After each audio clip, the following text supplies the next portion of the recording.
चला दिया है और लालती अग्रहरी पर ऐसा जादू चलाया, कैसा चलाया कि हम विंध्यवासिनी मैया को मिर्जापुर में देखा।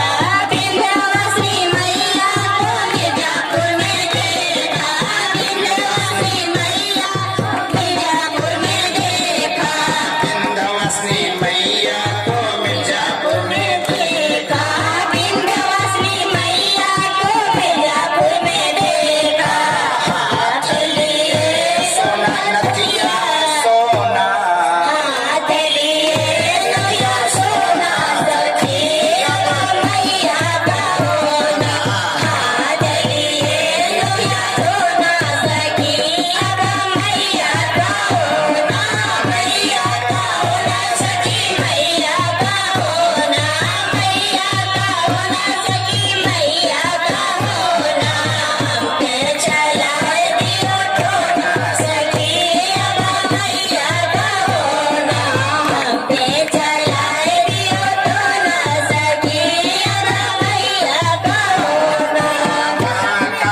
मैया को पोखरा पे देखा, महाकाली मैया को पोखरा में देखा, महाकाली मैया को पोखरा में देखा। हाथ चलिए फूल तो ना सकी अब मैया का होना, हाँ चलिए फूल तो ना सकी अब मैया का होना, मैया का होना सकी मैया का होना, मैया का होना सकी मैया का होना। पे चला दियो तो ना सकी अब मैया का होना, पे चला दियो तो ना सकी अब मैया का होना, चला दियो तो ना सकी अब मैया का होना। भोला को देखा घूंघट पटकीना, भोला को देखा घूंघट पटकीना, भोला को देखा घूंघट पटकीना।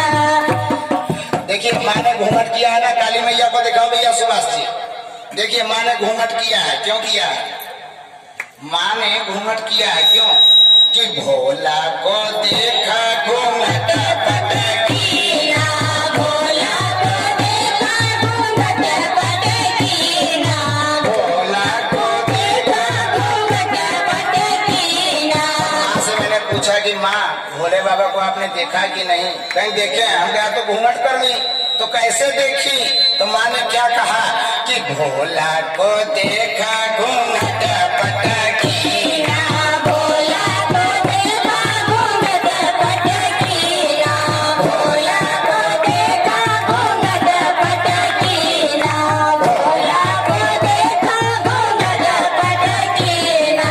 खुला रहा एक कोना खुला रहा, एक कोना सखी अब मैया का होना, खुला रहा एक कोना सखी अब मैया का होना, मैया का होना सखी मैया का होना, मैया का होना सखी मैया का होना।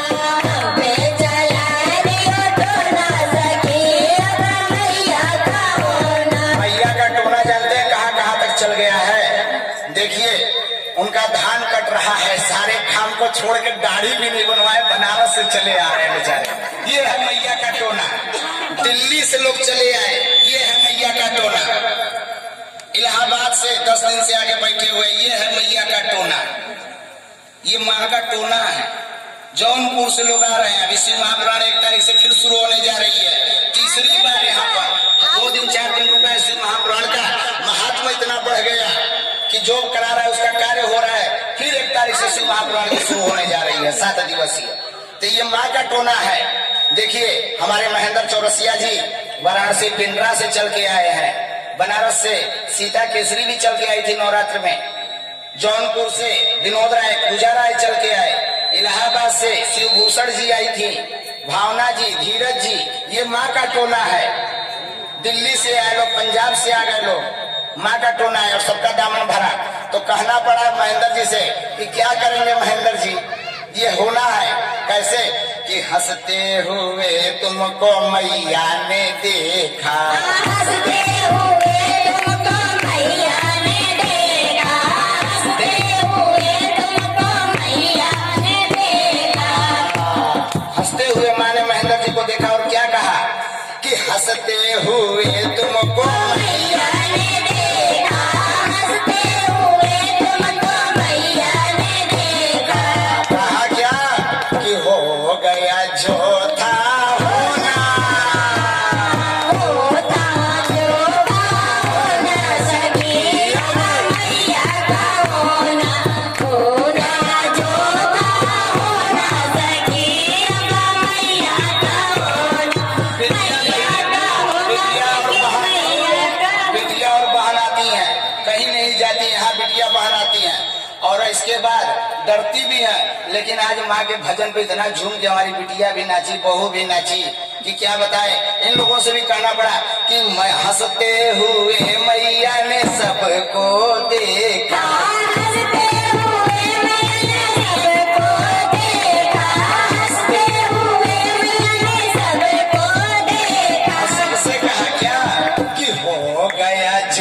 था